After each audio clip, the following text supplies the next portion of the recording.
ना जाने दिल विच की आया, एक प्रेम प्याला पी आया। मैं जी आया, मैं जी आया, मैं प्रेम प्याला पी आया।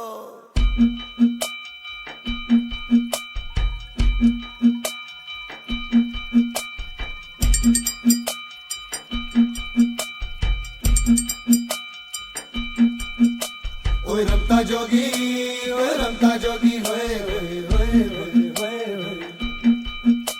ओए रमता जोगी, ओए रमता जोगी, होए होए होए होए होए।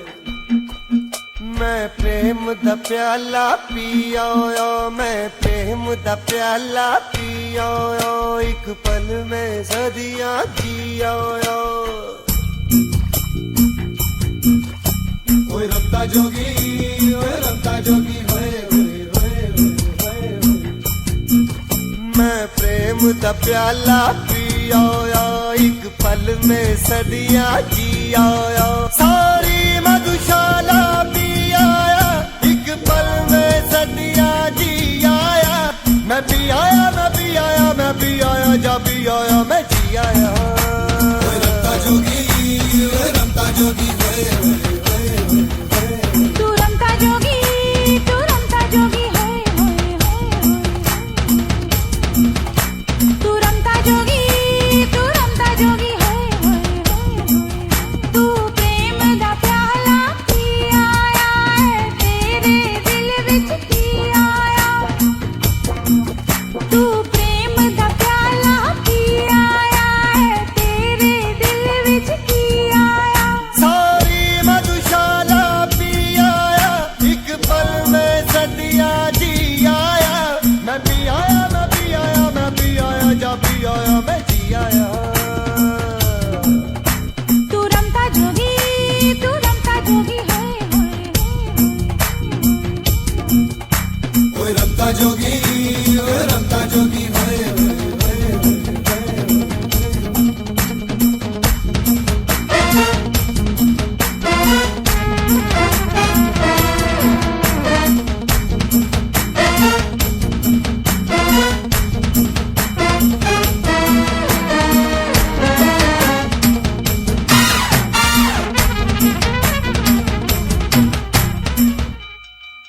ये जोग लिया किस कारण, ये रोग लिया किस कारण। ये जोग लिया किस कारण, ये रोग लिया किस कारण। एक जोगन देखी बस्ती में, एक मौज उठी तो मस्ती में। एक जोगन देखी बस्ती में, एक मौज उठी तो मस्ती में। दिल भी आया, मैं भी आया, मैं प्रेम प्याला भी आया। मैं पी आया, मैं जी आया, मैं प्रेम प्याला भी आया, मैं जी आया। तू रमता जोगी, तू रमता जोगी, जोगी जोगी जोगी। तू रमता जोगी, तू रमता जोगी, जोगी जोगी जोगी।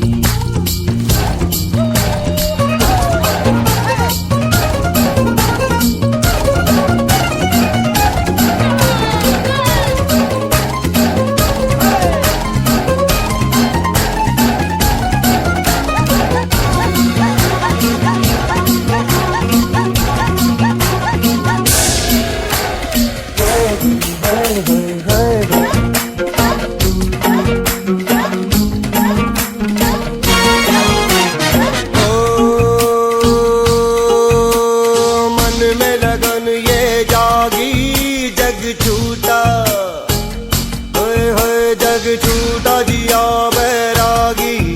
ये बात वहाँ तक ना पहुँची, ये चोट जिया तक ना लागी। ओहो ये दर्द ज़बां तक ना आया, ये तेरे दिल विच की हो सारी मधुशाला पी आया, एक पल में सदियां जी आया। मैं पी आया, मैं पी आया, मैं पी आया, मैं पी आया, मैं जी आया। ओए रमता जोगी, ओए रमता जोगी, होए होए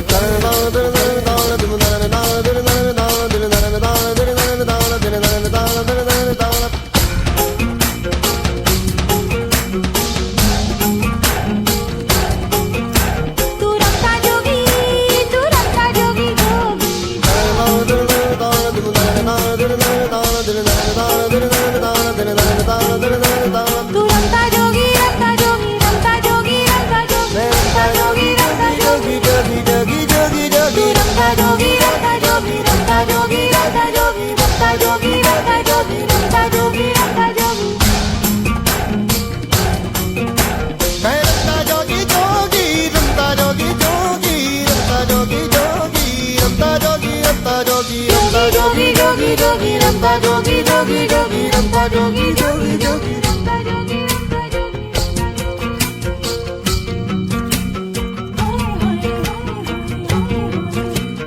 हाय हाय हाय हाय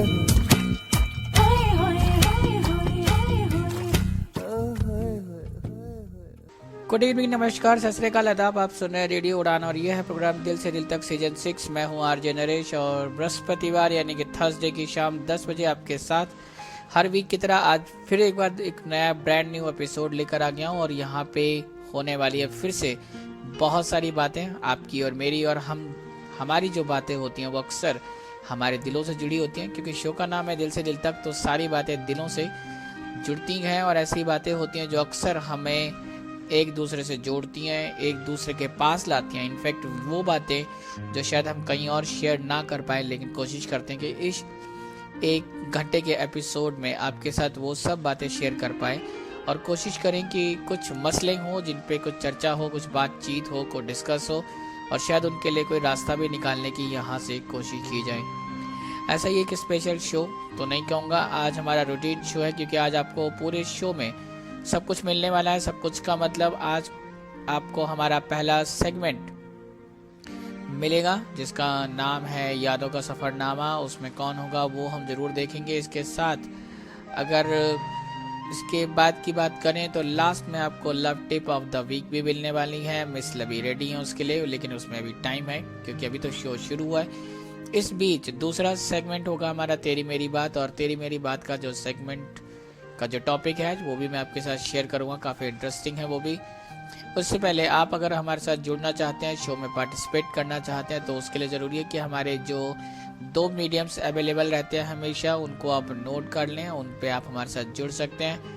अगर आप स्काइप यूज़र हैं तो बिल्कुल आप हमें ज्वाइन कर सकते हैं, हमें कॉल कर सकते हैं। हमारी स्काइप ID रेडियो उड़ान RADIOUDAAN। और अगर आपने इस आईडी को अभी तक अपनी कांटेक्ट लिस्ट में ऐड नहीं किया तो बिल्कुल मुझे एक रिक्वेस्ट सेंड कर दें इमीडिएटली। उसके बाद हम आपके साथ बात कर पाएंगे इसी शो में 11 बजे से पहले। इसके साथ अगर आप स्काइप यूज़र नहीं है तो भी कोई प्रॉब्लम वाली बात नहीं है। हाँ, आप हमारे ऑफिशियल कॉन्टैक्ट नंबर पर्टिकुलर इस शो के लिए डायल कर सकते हैं 9015173846 पर। इसी नंबर को व्हाट्सएप के लिए भी इस्तेमाल करें। व्हाट्सएप पे चाहे तो आप कॉल कर सकते हैं हमें, या फिर अपने वॉइस नोट टेक्स्ट मैसेज भी ड्रॉप कर सकते हैं। इसके साथ साथ आप फेसबुक पर आएँ। फेसबुक पे दिल से दिल तक का अपना पेज है जिसे आप लाइक कर सकते हैं। वहाँ पे भी अगर आप अपनी बात पोस्ट करते हैं, अपने विचार हमारे साथ बांटना चाहते हैं तो बिल्कुल वहाँ पे भी शेयर कर सकते हैं। इसके साथ साथ हमारी वेबसाइट विजिट कर सकते हैं www.radioudan.com।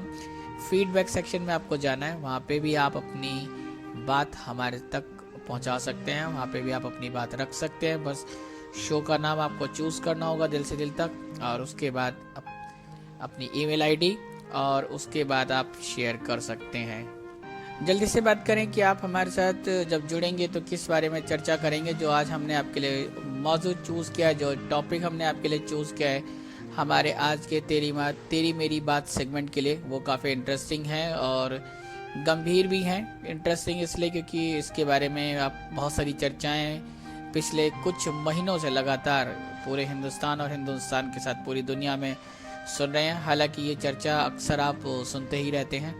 आज क्योंकि एक डे है जिसको हम रेडियो उड़ान पे आपके साथ शेयर कर रहे हैं, बांट रहे हैं, सेलिब्रेट कर रहे हैं, आप इसे कुछ भी कह सकते हैं।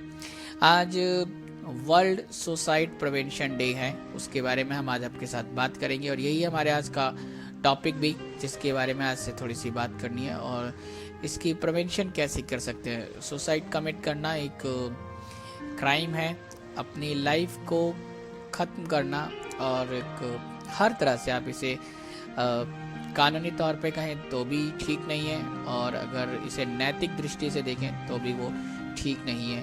तो इस पे एक चर्चा होने वाली है। मीडियम आपको हमने बता दिए हैं, उन्हीं पे आप अपनी बात हमारे साथ शेयर कर सकते हैं, बता सकते हैं कि आप हमारे साथ क्या कहना चाहते हैं इस पूरे मसले पे। वर्ल्ड सुसाइड प्रिवेंशन डे यानी कि जो आत्महत्या है के लिए रोकथाम के क्या उपाय हो सकते हैं, कैसे उससे प्रिवेंट किया जा सकता है, उस बारे में आज आपके आपके साथ कुछ चर्चा करेंगे, कुछ बातें करेंगे। लेकिन पहले बारी हमारे पहले सेगमेंट की, जिसका नाम है यादों का सफरनामा। और यादों के सफरनामा में आज हमारे साथ कौन होगा ये तो आपको अभी पता चलेगा कुछ देर में जब ये सेगमेंट स्टार्ट होगा। लेकिन उससे पहले एक खास बात ये कि अब जो गाना मैं आपको सुनवाने वाला हूँ, हमारे जो आज यादों के सफरनामा में हमारे साथ होंगे, ये गाना उनकी अपनी आवाज़ में है, साथ में उनकी अपनी एल्बम का है। तो चलिए जल्दी से इस गाने को सुनते हैं और वापस आएंगे अपने पहले सेगमेंट यादों के सफरनामा के साथ।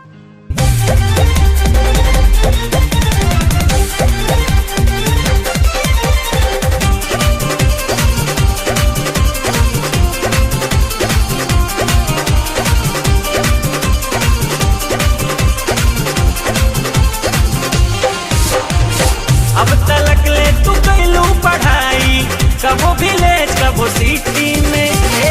अब तलक ले तू कैलू पढ़ाई, कबो विलेज कबो सिटी में।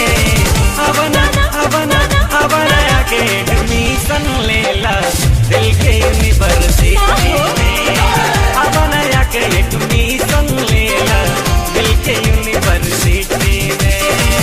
अब तलक ले तू कैलू पढ़ाई, कबो विलेज कबो सिटी में।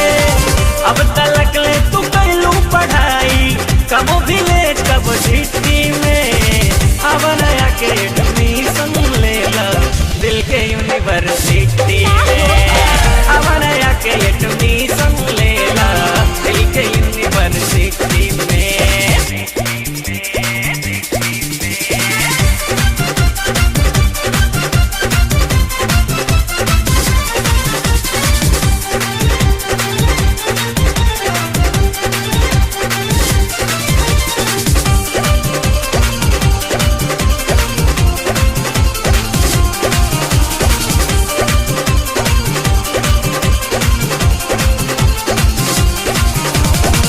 पार्ट 1 में तोहरा मन में पहले जगह बनाइब हम।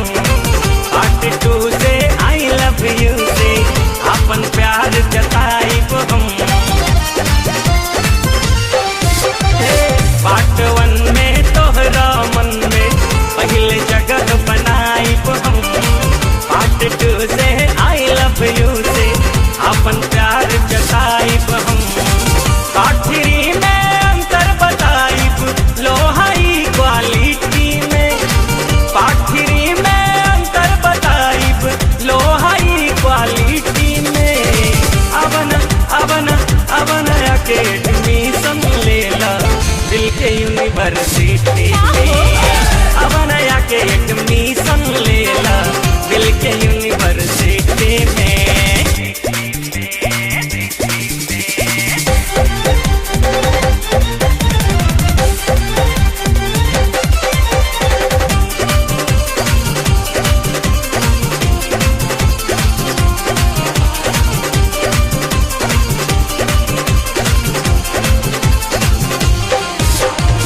प्यार के कोना कोना देखल जाई मिलके MM में। गोरिया सपन सलोना देखल जाई मिलके MM में।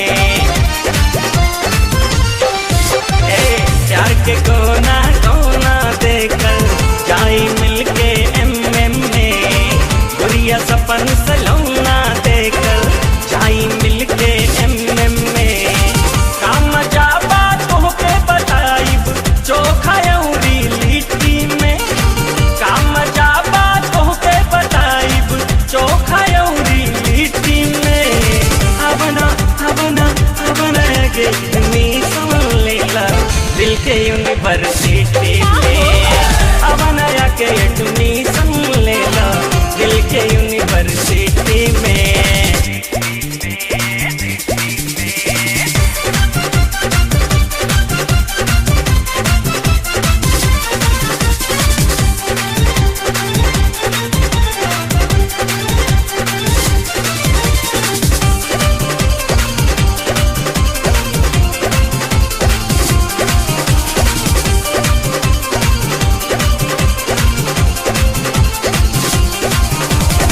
PhD में प्यार के सपना ऊंचाई साकार हो। दस्तखत से तू हो जइबू लेक्चरार हो। PhD में प्यार के सपना हो जाए साकार हो। बस सुनील जी के दस्तखत से तू हो जइबू लेक्चरार हो। शैल संग चल गानी बितैहा मिल के लब के ट्रीटी में। शैल संग चल गानी बितैहा मिल के लब के ट्रीटी में। अबना के एडमिशन लेला दिल के यूनिवर्सिटी में। अबना के एडमिशन लेला दिल के यूनिवर्सिटी में। अब तलक ले तू कैलू पढ़ाई कबो विलेज कब सिटी में। अब तलक ले तू कैलू पढ़ाई कबो विलेज कब सिटी में। अब नया के एडमिशन लेला दिल के यूनिवर्सिटी में। अब नया के एडमिशन लेला दिल के यूनिवर्सिटी में।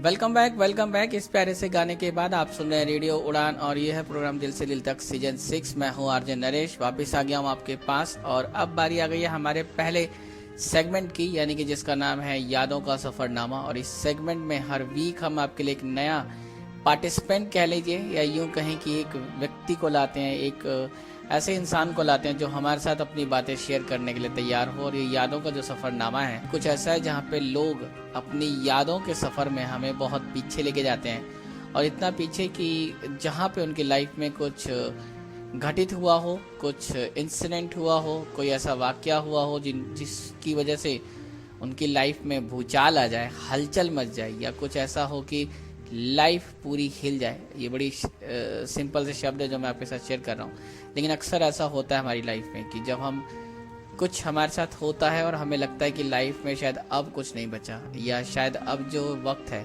वो बहुत मुश्किलों से है। इसी सफ़र में आज हमारे साथ एक और नए राहगीर हैं, या यूं कहें कि एक और हमारे सफ़र के साथी हैं जो हमारे साथ आज जुड़ रहे हैं शो में लाइव, और इनके साथ भी बातें करेंगे। आप इनको जानते हैं, पहचानते हैं, बहुत से लोग आप इनका नाम सुन चुके होंगे। कवि शैलेंद्र शैल हमारे साथ हैं। शैलेंद्र, बहुत बहुत स्वागत है आपका। बहुत बहुत धन्यवाद। ये शैलेंद्र हैं जो हमारे साथ अभी बिहार पटना से जुड़ रहे हैं, और इनके बारे में आप बहुत कुछ जानते हैं। फिर भी बहुत से लिसनर्स शैलेंद्र ऐसे हो सकते हैं जो शायद आपको भी ना जानते हो या थोड़ा बहुत पता ना चला हो उन्हें ठीक से, तो उनकी जानकारी के लिए छोटा सा अपना एक इंट्रोडक्शन दे दें।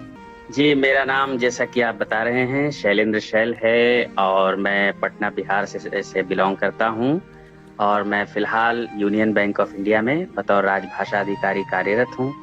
मैं कविताएं लिखता हूं, आप में से कई लोग मेरी कविताएं सुन चुके हैं। गाने भी गाता हूं, ब्लूइंग स्टार मंच से मैंने कई बार परफॉर्म किया है, एक एल्बम भी किया है भोजपुरी में।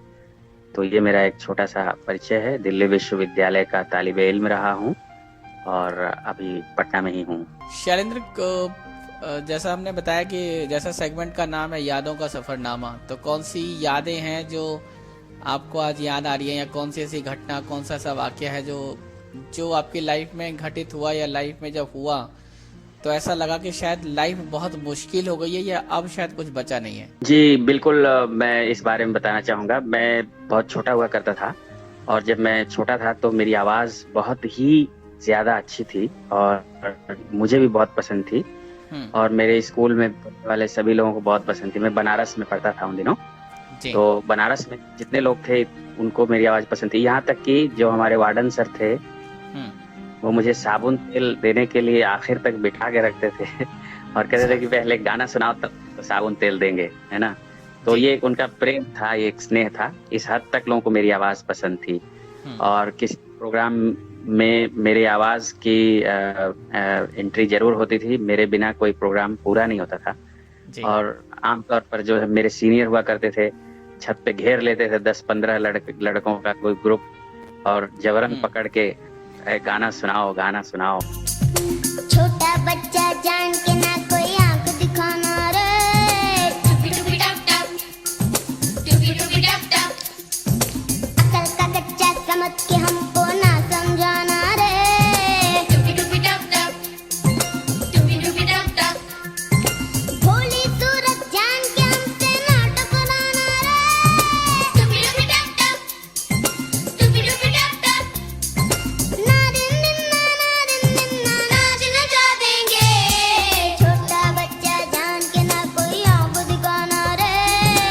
एक शोषण नहीं था, वो उनका एक प्रेम था और उनका एक लगाव था उस आवाज के प्रति जो मेरे पास उन दिनों हुआ करती थी। जी। तो इसी क्रम में उम्र बढ़ती है तो चीजें बदलती हैं, लेकिन ये बात मुझे उस समय पता नहीं थी और मेरी आवाज में अचानक बदलाव होने लगा। जो आवाज आप अभी सुन रहे हैं, आज मुझे जी। तकरीबन 15 साल 10-15 साल 12-15 साल के आसपास जी। चेंजेस आए, बदलाव होने लगा। तो जब ये बदलाव होने लगा तो चूंकि मैं ऑडोलेशन पीरियड में होने वाले इन बदलावों से परिचित नहीं था, तो मेरे में इसको लेकर बहुत चिंता होने लगी, क्योंकि मैं बहुत अच्छा गाता था और मुझे लगा कि अगर मेरी आवाज खराब हो गई या मेरी आवाज बदल गई, इस तरह से हो गई, मोटी हो गई, तो मैं कैसे गाऊंगा, मुझे कौन सुनेगा। तो इसको लेकर मैं बहुत ज्यादा डिप्रेस रहने लगा और मुझे ये भी लगता था कि भाई कई बार मेरे मन में देवी देवताओं के प्रति गलत ख्याल आते थे, बुरे बुरे भाव आते थे। तो मुझे लगा कि कहीं ये देवी देवताओं का श्राप है या उन्होंने मुझे मेरी गलती की सजा दी है। मैं बहुत दुखी रहने लगा और मतलब आप कल्पना नहीं कर सकते मेरे लिए कितना कठिन समय वो गुजर रहा था। और मैं बहुत रोता था और मैं सोचता था कि मेरी आवाज जो है मेरे साथ ऐसी नहीं रहेगी तो एक भोंडी आवाज हो जाएगी और इसका मेरे लिए कोई मूल्य नहीं होगा और मैं क्या करूंगा, ये मतलब मुझे समझ में नहीं आ रहा था। तो उस टाइम पे इस बात से कोई फर्क पड़ा था अपनी जो उस टाइम पे जिस क्लास में भी थे, तो क्या क्लास के रिजल्ट पे या पढ़ाई पे भी असर पड़ रहा था इन सब चीजों का? नहीं, पढ़ाई पे तो असर नहीं पड़ रहा था। एक्चुअली मैं उन दिनों था तो एक एवरेज स्टूडेंट ही हुआ करता था। तीसरी क्लास चौथी क्लास के बाद ही मैं थोड़ा ठीक ठाक आदमी हुआ। उससे पहले तो फिर वही था कि कर लो और वही भागने वाली बात है। बहुत ज्यादा अच्छा छात्र नहीं हुआ करता था मैं, तो उस पर तो कोई खास फर्क नहीं पड़ा और पड़ा भी होगा तो मुझे याद नहीं है। लेकिन उन दिनों मेरे दिमाग में चलता बस यही था 24 घंटे कि मेरी आवाज जो है ये है, अब मेरी आवाज अच्छी नहीं। अच्छा, मेरे जो टीचर थे वो भी लगातार इस बात को कहते थे कि बेटे आप जो है ऐसी हरकतें न करें, वैसी हरकतें न करें।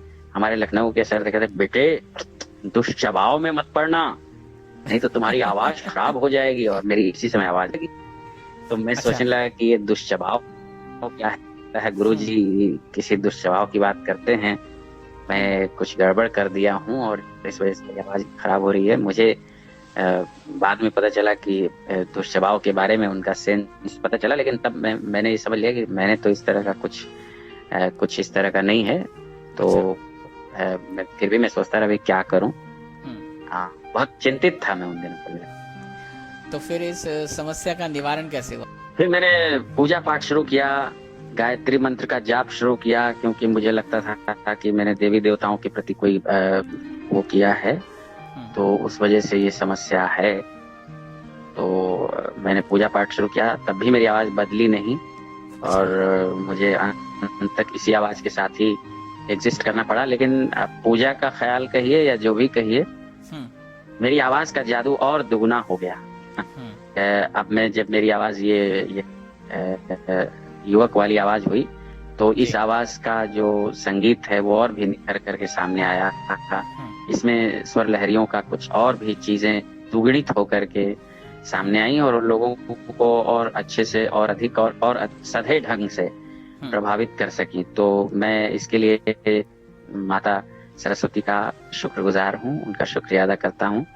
और फिर छठी क्लास से मैंने कविताएं लिखनी शुरू की और कविताएं भी मैं तरन्नुम से भी लिखा। तो तरन्नुम में जो कविताएं मैं पहले सुनाता रहा या अब भी जब सुनाता हूँ तो कई बार ऐसा होता है कि लोग, मैं लिखता भी ठीक ठाक ही हूँ, लेकिन बहुत से ऐसे लोग हैं जो कहते हैं आप गाते बहुत अच्छा है। मतलब मैं लिखता बहुत अच्छा हूँ लेकिन लिखने पर ख्याल किसी का ज्यादातर लोग यही कहते हैं कि आप गाते बहुत अच्छा है।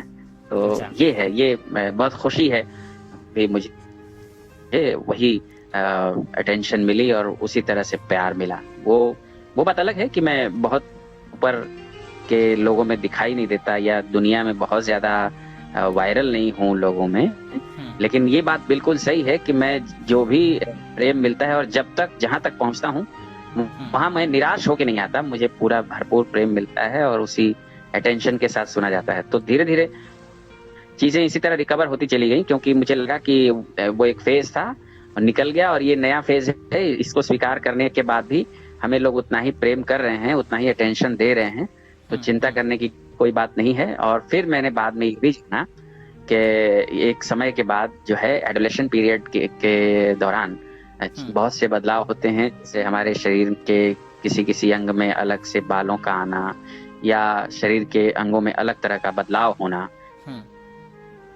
तो उसी क्रम में आवाज में बदलाव होना भी एक स्वाभाविक प्रक्रिया है, एक प्राकृतिक फेज है, और ये होना ही था। इसको लेकर बहुत ज्यादा चिंतित होने की आवश्यकता नहीं है। तो इस तरह से मैं रिकवर कर पाया। और इसके साथ ही मैं ये संदेश भी देना चाहूंगा कि लोग कहते हैं भाई एजुकेशन, खास करके सेक्स एजुकेशन या इन सब चीजों के बारे में बात करना जरूरी है नहीं है, इस पर बहुत सारा डिबेट होता है। तो मैं इस पर ये कहना चाहता हूँ कि जो आपके शरीर में चेंजेस आने हैं, जो भी तरह के बदलाव आने हैं, उसके बारे में प्रॉपर ट्रेनिंग तो मिलनी चाहिए, और बचपन से ही मिलनी चाहिए, ताकि जो बच्चा है उसको इस बारे में बहुत ज्यादा विचार करने की आवश्यकता न हो, और वो अपने उदाहरणों से और चीजों के मतलब प्राकृतिक ढंग से, प्रैक्टिकल ढंग से उसको समझ ले कि हमारे जीवन में ये बदलाव आ रहे हैं, आने वाले हैं, इनका हमें स्वागत करना है, इनसे परेशान नहीं होना है। अब कभी कुछ ख्याल आता है, जब पहले की बात याद आती है कि अब बिल्कुल सब कुछ सेटल है, एकदम लाइफ सब कुछ ठीक है, सिंगिंग और पोएट्री दोनों एक साथ ठीक चल रही है, सब कुछ बढ़िया है, तो कभी कुछ याद आता है तो कुछ कैसा, अब क्या महसूस होता है कि मतलब एक दौर था ऐसा जब मैं इन सब बातों को लेके परेशान था, जबकि इस बातों का कोई मतलब नहीं था। अब मुझे यही लगता है कि ये एक अजीब सा नजरिया था, एक अजीब सी बात थी। कई बार तो ये सब बेवकूफाना भी लगता है मुझे, लेकिन साथ ही अपने ऊपर दया भी आती है, और सोसाइटी पर भी दया आती है कि सोसाइटी ने इस तरह के मैकेनिज्म क्यों नहीं विकसित किए, जिसमें कि हर एक बच्चों को इस तरह की तालीम मिल जाए कि आपके पास कौन कौन से बदलाव आप फेस करने जा रहे हैं, what changes are you are going to be face, है ना। तो वो चीज है, वो एक मैकेनिज्म होना चाहिए, नहीं था, अब हो तो अच्छा है, यही लगता है, और कुछ नहीं। तो शैलेंद्र, आज कौन सी कविता जब हमारे लिसनर्स के साथ हैं तो कुछ सुनाना चाहेंगे? दोस्तों, मेरी नई कविता आज मन हुआ कि आपसे एक रचना साझा करूं। नफरत फैली हो तो कैसे प्रीत लिखूं,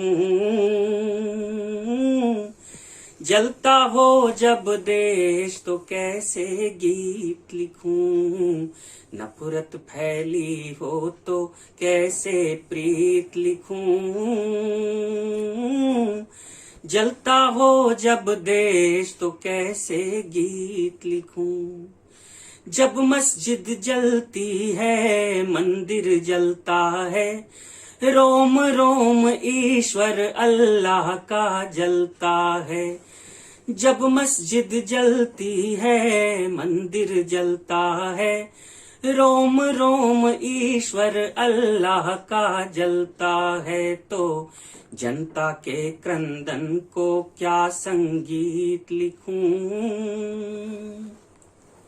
जलता हो जब देश तो कैसे गीत लिखूं। जनता के क्रंदन को क्या संगीत लिखूं, जलता हो जब देश तो कैसे गीत लिखूं। आज बेटियां गर्भ में ही मर जाती हैं, ममता की लहरें भी कहीं खो जाती हैं। आज बेटियां गर्भ में ही मर जाती हैं, ममता की लहरें भी कहीं खो जाती हैं। तो इस अभिशाप को क्या दुनिया की रीत लिखूं, जलता हो जब देश तो कैसे गीत लिखूं। नफरत फैली हो तो कैसे प्रीत लिखूं,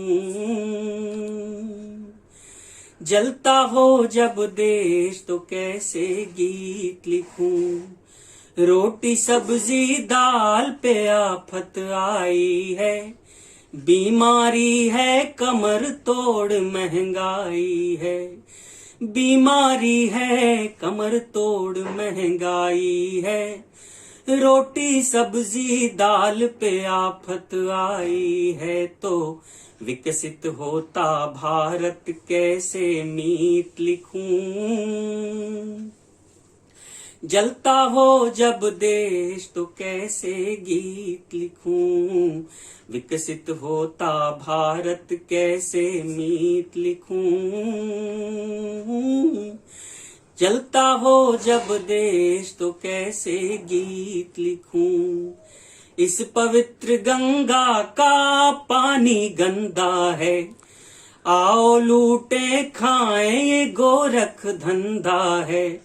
इस पवित्र गंगा का पानी गंदा है, आओ लूटे खाएं ये गोरख धंधा है। तो लोकतंत्र की हार या उसकी जीत लिखूं।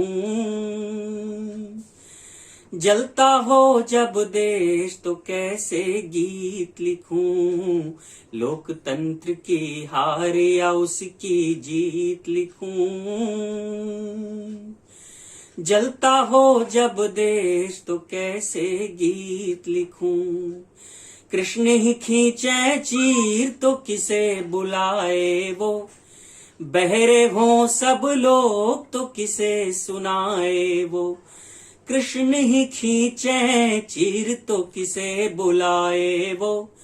बहरे हों सब लोग तो किसे सुनाए वो। धर्मराज की हार को कैसे जीत लिखूं। जलता हो जब देश तो कैसे गीत लिखूं। धर्मराज की हार को कैसे जीत लिखूं। जलता हो जब देश तो कैसे गीत लिखूं। नफरत फैली हो तो कैसे प्रीत लिखूं। जलता हो जब देश तो कैसे गीत लिखूं।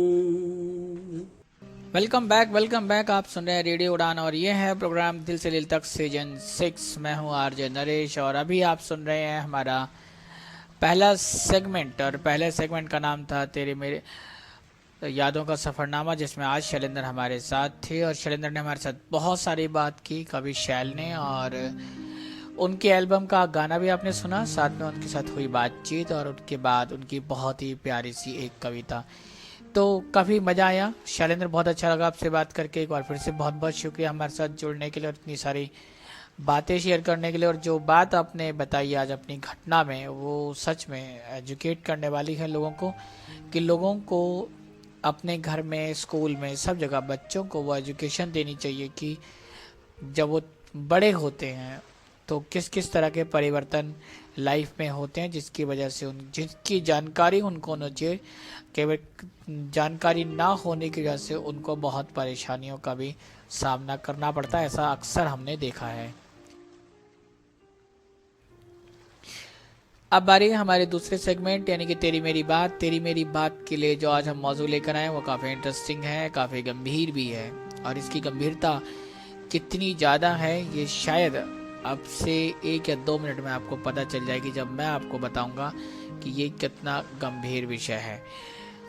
वर्ल्ड सुसाइड प्रिवेंशन डे 10 सितंबर को हर साल ये दिन ऑब्जर्व किया जाता है अराउंड द वर्ल्ड। और अगर बात करें इस दिन की, आत्महत्या रोकथाम दिवस विश्व में मनाया जाता है, इसको ऑब्जर्व किया जाता है। और इसका जो मनाने का उद्देश्य है लोगों को अवेयर करना या उनके लिए उनके दिलों में, दिमाग में अवेयरनेस पैदा करना, जागरूकता पैदा करना कि किसी भी समस्या का हल खुद को मारने से या अपनी आत्महत्या से नहीं हो सकता है। और दूसरी वजह जो है एक और, कि लोगों में एक जागरूकता दी जाए कि आप जिंदा रहकर अपनी समस्याओं को, अपनी बातों को, अपनी परेशानियों को दूर कर सकते हैं, जबकि मरते हैं तो आप क्राइम करते हैं, चाहे वो लीगल बेसिस पे हो, मोरल बेसिस पे हो, और उसके बाद जो आपकी फैमिलीज को नुकसान उठाना पड़ता है वो सबसे बड़ा होता है, शायद उसका कोई रीपे बैक नहीं होता है। 2003 से इस दिन की शुरुआत हुई, वर्ल्ड सुसाइड प्रिवेंशन डे। 2011 में इसको WHO यानी कि वर्ल्ड हेल्थ ऑर्गेनाइजेशन के साथ कोलैबोरेशन में लाया गया। उसके बाद बहुत सारी कंट्रीज इसकी सिग्नेटरी बनी और वह कंट्रीज इसके लिए काम कर रही हैं। और अब जो मैं आपसे कह रहा था कि ये टॉपिक जितना सीरियस है, जितनी गंभीरता है, वो मैं आपको बताऊं ताकि आपको पता चलना चाहिए कि ये बात कितनी गंभीर है। हर साल लगभग 8 लाख लोग सिर्फ सुसाइड की वजह से मर जाते हैं पूरी दुनिया में। ये एक अपने आप में गंभीर बात है। और इससे भी गंभीर बात या इससे भी ज़्यादा सीरियस जो बात है वो मैं आपको बताना चाहता हूँ। लगभग 40 सेकंड्स में एक सुसाइड केस होता है। यानी कि आप ये समझें कि 1 मिनट नहीं लगता और हर 40 सेकंड में एक व्यक्ति अपनी जान गंवा देता है पूरी दुनिया में कहीं ना कहीं। इसके जो डाटा है वो बहुत भी ज़्यादा गंभीर है और जो चीज़ें हमें पता चल रही हैं वो मैं आपके साथ ज़रूर शेयर करना चाहूँगा। अगर जैसे मैंने आपको बताया कि पर सेकंड 40 सेकंड पे एक व्यक्ति अपनी जान गंवाता है, खुद को मार देता है, खुद को ख़त्म करता है। वहीं एक दिन में लगभग पूरी दुनिया में 2200 लोग सुसाइड कमिट करते हैं और एक साल में लगभग 8 लाख। अगर यूएस की बात करें, मैं इंडिया पर भी आऊँ, अगर इसी डाटा को हम यूएस में चेक करें तो वहाँ पे स्थिति काफ़ी गंभीर है क्योंकि उन कंट्रीज़ की पॉपुलेशन भी कम है। उसके बावजूद यूएस का जो डाटा है जो पिछले कुछ वर्ष में है, अगर उस पर आप नज़र डालें तो ये बड़ा चिंताजनक है क्योंकि लगभग पूरी दुनिया में यूएस के साथ साथ सबसे ज़्यादा सुसाइड करने वाले जो एज ग्रुप के लोग हैं वो सिर्फ 15 से 19 साल के बीच के होते हैं। और ये मिडिल क्लास जो कंट्रीज़ हैं उनमें बहुत ज़्यादा है जहाँ पे सुसाइड के केसेस मिलते हैं। इसके साथ अगर मैंने जैसा कहा कि अगर यूएस की बात करें तो यूएस में जो कि एक बहुत बड़ा देश समझा जाता है टेक्नोलॉजी में, एजुकेशन में, हर तरह से आप उनको आगे मान सकते हैं।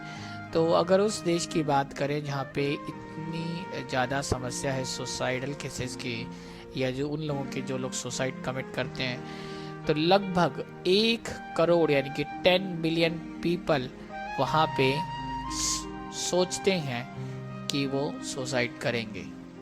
या फिर लगभग 3 मिलियन यानी कि लगभग 30 लाख लोग, 1 करोड़ लोग ऐसे हैं जो सोचते हैं, 30 लाख लोग ऐसे हैं जो प्लान बनाते हैं कि उनको सुसाइड करनी है और लगभग 14 लाख यानी कि 1.4 बिलियन पीपल इसको अटेम्प्ट करते हैं। तो आप ये देख सकते हैं कि ये बात कितनी चिंताजनक है। हिंदुस्तान में भी ये जो बात है, ये जो समस्या है, 2015 के बाद इसमें बहुत ज़्यादा एक इंक्रीज हुआ है। लगभग इंडिया में भी 1,39,000 यानी कि 1,39,000 के आसपास जो डेथ केसेस हैं, जो सुसाइड कमिटमेंट के जो केस हैं वो नज़र आए हैं। और अगर 2018 और 2019 का कंपैरिजन करें तो 2019 में 0.2 की परसेंटेज में बढ़ोतरी हुई है उन लोगों में जो सुसाइड कमिट करते हैं। अब पूरे हिंदुस्तान में अगर 100% का जो डाटा हमने आपके साथ शेयर किया, उसका 49% जो सुसाइड के जो केसेस है वो गिनती के 5 स्टेट्स ऐसे हैं जो इस डाटा को पूरा कर देते हैं। तो ये और भी अपने आप में चिंता की बात है कि कुछ राज्य, पूरे हिंदुस्तान में लगभग इतने सारे राज्य हैं और उनमें से सिर्फ 5 राज्य लगभग 49% जो सुसाइड केस हैं उसको पूरा कर देते हैं। सबसे ऊपर जो स्टेट है वो है महाराष्ट्र। महाराष्ट्र में लगभग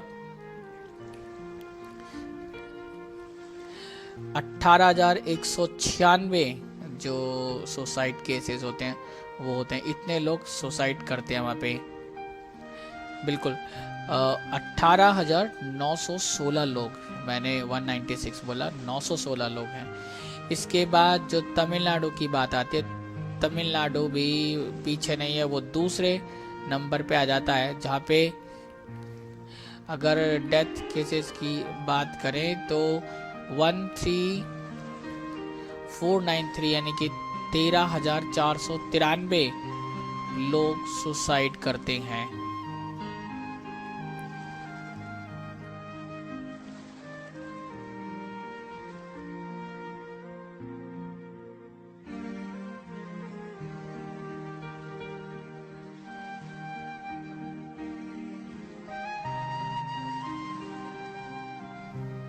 इसके बाद जो तीसरा स्टेट है बहुत बड़े नंबर पे सुसाइडल केस को फेस कर रहा अपने आप पे, वो है वेस्ट बंगाल। वेस्ट बंगाल में भी आत्महत्या के केस बहुत ज़्यादा हैं। यहाँ पे जो नंबर है वो है 12,665। इस बात से आप समझ सकते हैं कि कितना ज़्यादा डेथ केसेस हैं यहाँ पे सुसाइड की वजह से। इसके बाद एमपी है जहाँ पे बहुत सारी योजनाएं, बहुत कुछ आप देखते हैं, काफ़ी एक्टिव स्टेट है ये हमारा। लेकिन यहाँ पे जो सुसाइडल केसेस हैं उसमें भी एक बहुत बड़ा नंबर है। और अगर इन नंबर की बात करें तो 12,457 12,457 एक बहुत बड़ा नंबर है। इसके बाद कर्नाटक की बारी आती है, जो कर्नाटक में भी काफ़ी सारे डेथ केसेस आपको देखने को मिलते हैं। और यहाँ पे जो नंबर है वो है 11,288 11,288। तो ये टोटल 49% है। तो ज़रूरत है कि इस सुसाइडल केसेस को रोकने की, इसके लिए अवेयरनेस लाने की। और ये जो वर्ल्ड सुसाइड प्रिवेंशन डे है इसका एक मीनिंग है, किस वजह से इसको ऑब्जर्व किया जाता है, किस वजह से इसको बनाया जा रहा है। लोगों में अवेयरनेस पैदा की जा रही है कि उन्हें खुद को ख़त्म नहीं करना। कुछ तरीके हो सकते हैं जिन पे हम ज़रूर चर्चा करेंगे, लेकिन एक प्यारा सा गाना आपके लिए मैं यहाँ से सुनवा रहा हूँ। इस गाने को सुने, एंजॉय करें। मैं आऊँगा इस गाने के बाद वापस और बात करेंगे कि प्रिवेंशन के कौन कौन से तरीके हो सकते हैं हम सब के लिए। दिल मेरे तू दीवाना है,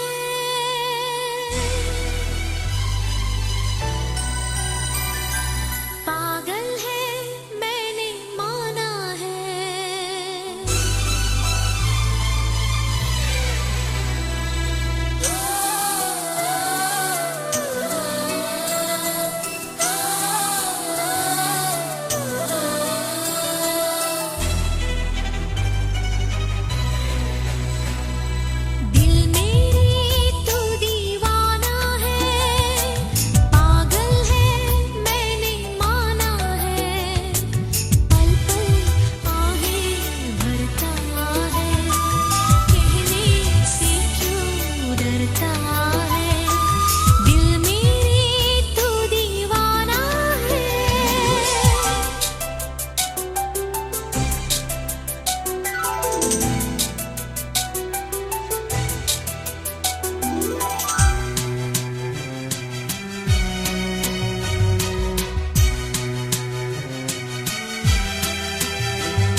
नदियों को एहसास है, सागर में भी प्यास है।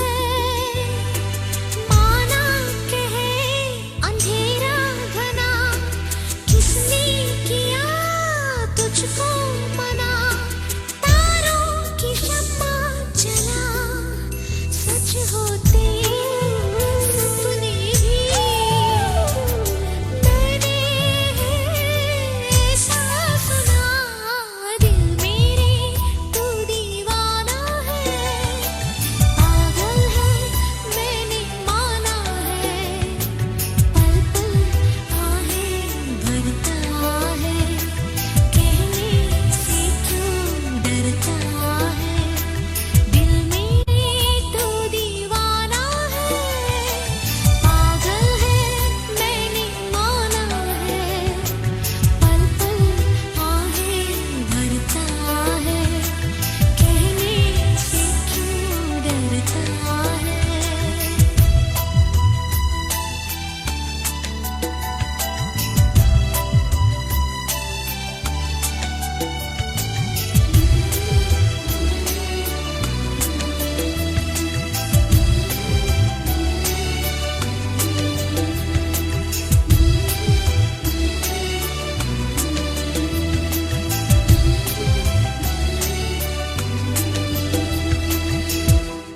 दिल मेरा दीवाना है, बहुत ही प्यारा गाना, मेरी पसंद का एक चॉइस सॉन्ग मैंने आपको सुनवाया। उम्मीद आपको भी पसंद आया होगा, आपको भी अच्छा लगता होगा ये प्यारा सा गाना।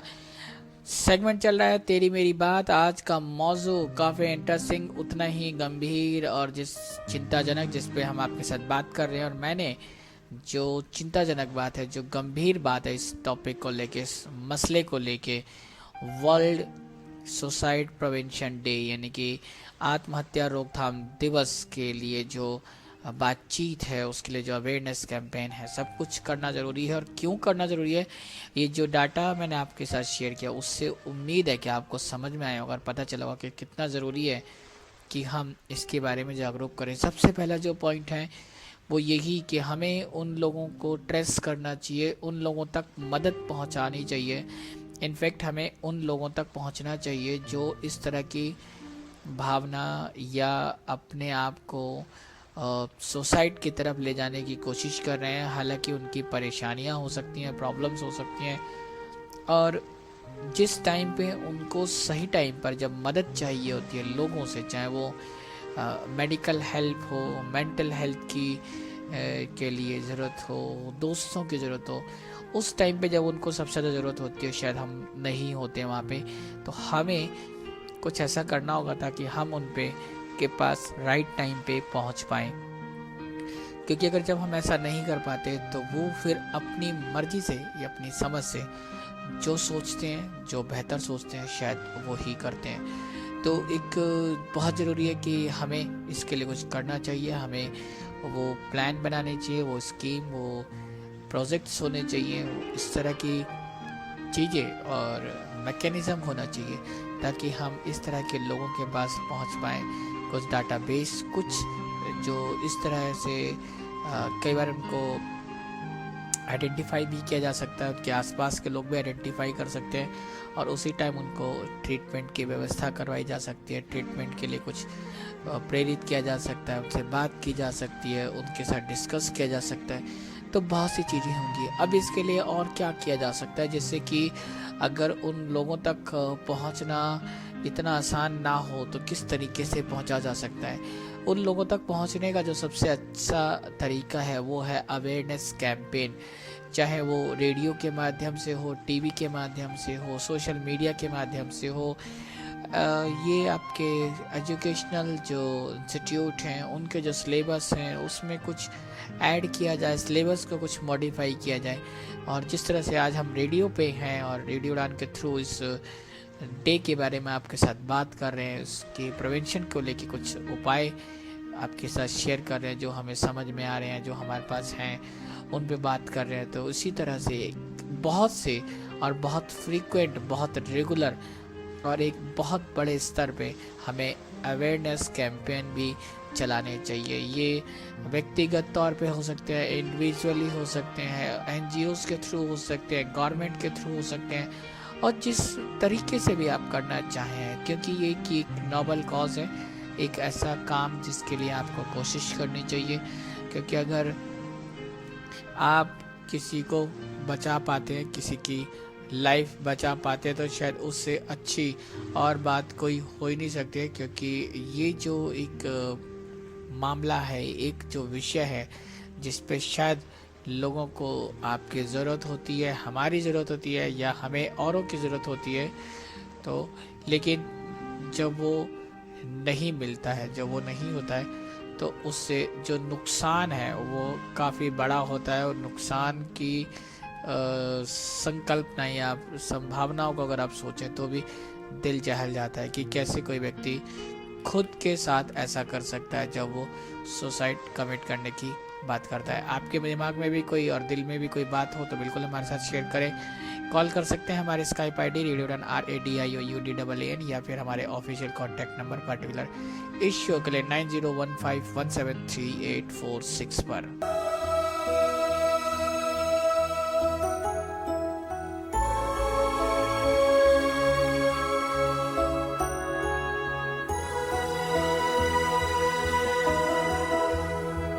एक दिन आप यूं हमको मिल जाएंगे, फूल ही फूल राहों में खिल जाएंगे।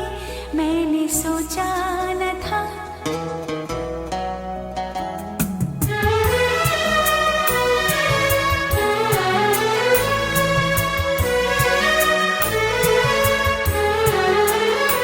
एक दिन आप यूं हमको मिल जाएंगे, फूल ही फूल राहों में खिल जाएंगे। मैंने सोचा न था एक दिन जिंदगी इतनी होगी हंसी, झूमेगा आसमां, गाएगी ये जमीन। एक दिन जिंदगी इतनी होगी हंसी, झूमेगा आसमां, गाएगी ये जमीन। मैंने सोचा न था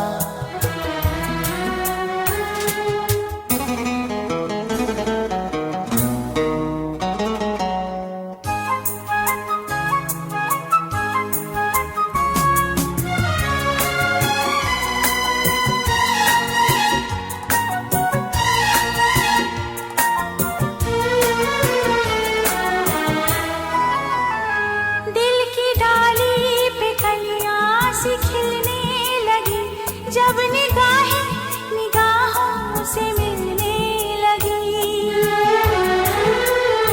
दिल की डाली पे कलियां सी खिलने लगी, जब निगाहें निगाहों से मिलने लगी। एक दिन इस तरह होश खो जाएंगे, पास आए तो मदहोश हो जाएंगे। मैंने सोचा न था एक दिन आप यूं हमको मिल जाएंगे, फूल ही फूल राहों में खिल जाएंगे। मैंने सोचा न था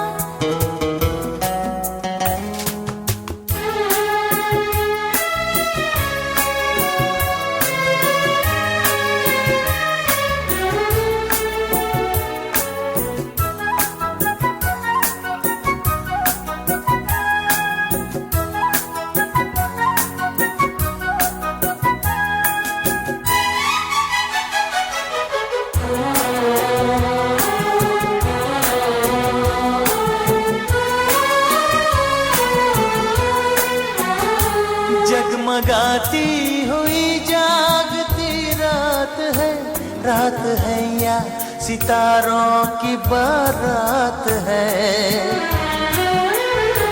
जगमगाती हुई जागती रात है या सितारों की बारात है।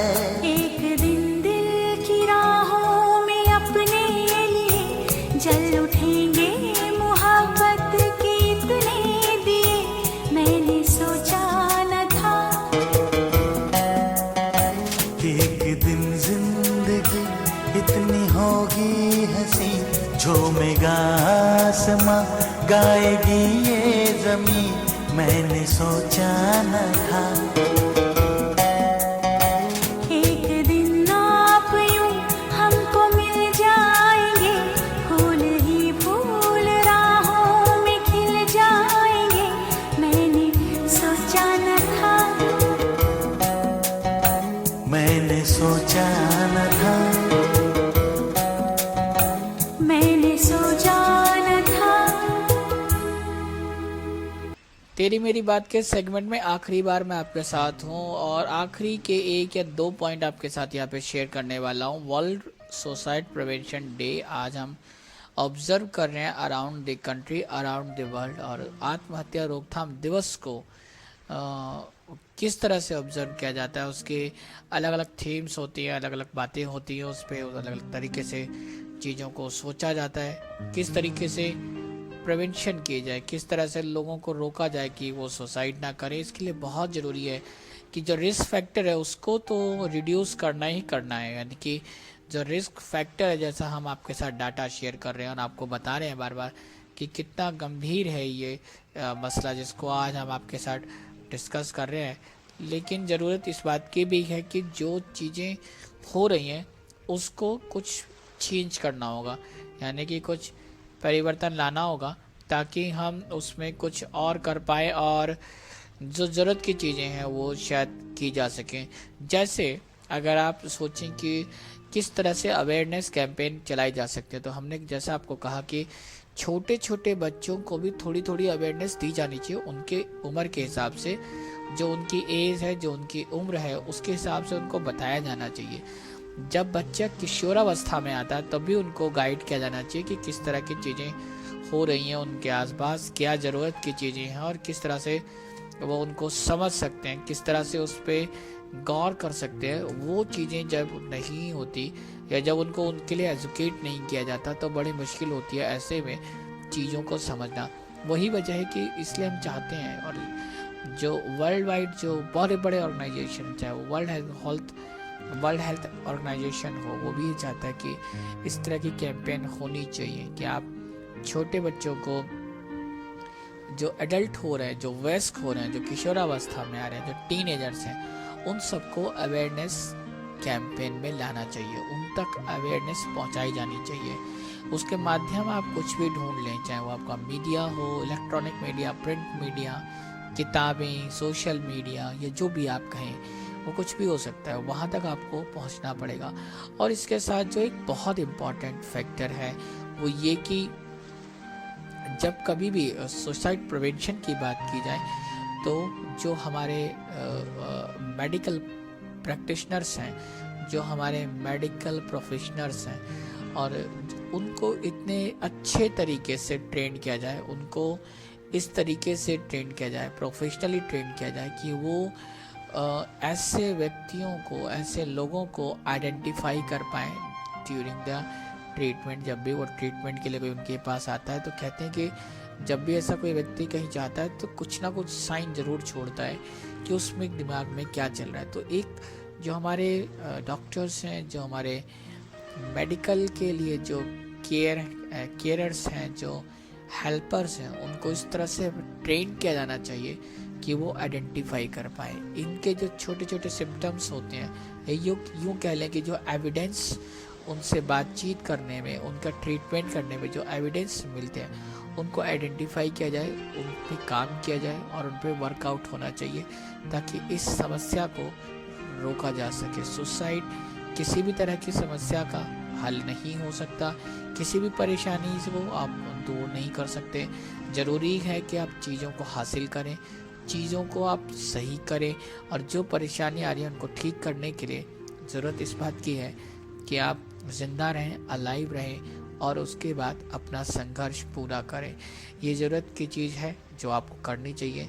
नैतिक तौर से, कानूनी तौर पे, हर तरीके से आप खुद को ख़त्म करें, ये कहीं से भी ठीक नहीं है। बहरहाल आज का डिस्कशन इतना ही। उम्मीद है आपको पसंद आया होगा। आप अपनी बातें हमारे साथ शेयर कर सकते हैं। जब आप YouTube पे हमारे वीडियो को देखें तो बिल्कुल आप YouTube के वीडियो में भी अपने कमेंट पोस्ट कर सकते हैं, अपनी बातें हमारे साथ शेयर कर सकते हैं। हालांकि अगर आपको मैंने ये नहीं बताया कि भाई आप कैसे हमारे YouTube पर आएंगे, तो ऑब्वियसली आपको YouTube पे जाना है और दिल से दिल तक का जो चैनल है उसको सर्च करना है और उसे सब्सक्राइब करना है। साथ में बेल बटन को भी प्रेस करना है, ताकि जब भी हम वीडियो यहाँ से अपलोड करें तो आपके पास उसका नोटिफिकेशन सबसे पहले पहुँच जाए। तो ये आज का डिस्कशन हमारा तेरी मेरी बात। अब बारी आ गई है love tip of the week की। मिस लवी बिल्कुल रेडी हैं, और कौन सी टिप आज आपको मिलने वाली है ये तो मुझे भी नहीं पता, ये भी मैं आपके साथ सुनूंगा। और हर वीक जब उनकी टिप हमें मिलती हैं तो उसमें कुछ ना कुछ नया होता है, कुछ नई बातें आपको जानने को, समझने को और दिल से निकली हुई बातें सुनने को मिलती हैं। तो आज कौन सी बात होगी ये तो आपको अभी पता चलेगा। बस मैं इस प्रॉमिस के साथ, इस उम्मीद के साथ, इस भरोसे के साथ कि नेक्स्ट वीक थर्सडे को फिर से ठीक 10 बजे आपके साथ आऊँगा एक ब्रांड न्यू शो लेकर, और आपके साथ बहुत सारी बातें करेंगे, फिर से अपने सेगमेंट आपको सुनवाएंगे। और अगर आप भी हमारे सेगमेंट में पार्टिसिपेट करना चाहते हैं और हमारे साथ जो फीचर हैं उनमें जुड़ना चाहते हैं, तो वही मीडियम्स हैं जो हमने आपको यहाँ बताए हैं, उनके थ्रू आप हमें कांटेक्ट कर सकते हैं।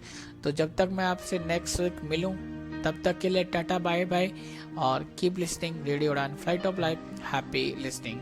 रेडियो उड़ान और दिल से दिल तक सुनने वाले सभी श्रोताओं को आज फिर लवी का प्यार भरा नमस्कार। लीजिए दोस्तों, हर बार की तरह इस बार मैं फिर हाजिर हूँ love tip of the week लेकर। बुझा दिए हैं खुद अपने हाथों मोहब्बत के दिए जलाकर, बुझा दिए हैं खुद अपने हाथों मोहब्बत के दिए जलाकर, मेरी वफा ने उजाड़ दी मोहब्बत की बस्तियां बसाकर। जी हाँ दोस्तों, ये शेर बहुत ही मशहूर शायर साहिर लुधियानवी साहब का लिखा गया है, जिन्होंने ताउम्र अमृता प्रीतम से बेपनाह मोहब्बत की, और दूसरी तरफ अमृता प्रीतम ने भी उनसे रूहानी इश्क ताउम्र किया, पर दोनों की मोहब्बत उनके वालिद की जिद की वजह से परवान न चढ़ सकी। लेकिन आज भी दोनों रूहानी इश्क की एक मिसाल बनकर हमेशा कायम हैं। तो आज के लिए बस इतना ही। अपना और अपने से प्यार करने वालों का हमेशा ख्याल रखिए, ध्यान रखिए। Good night.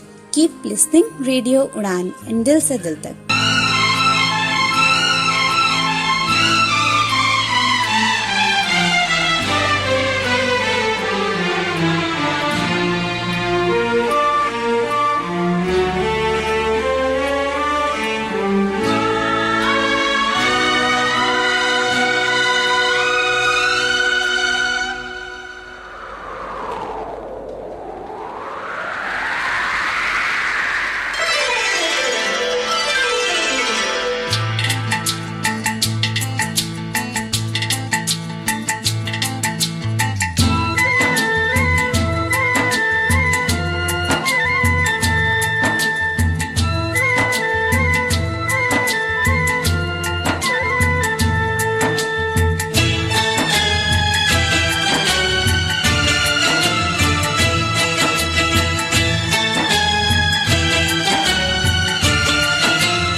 कर दे जुदा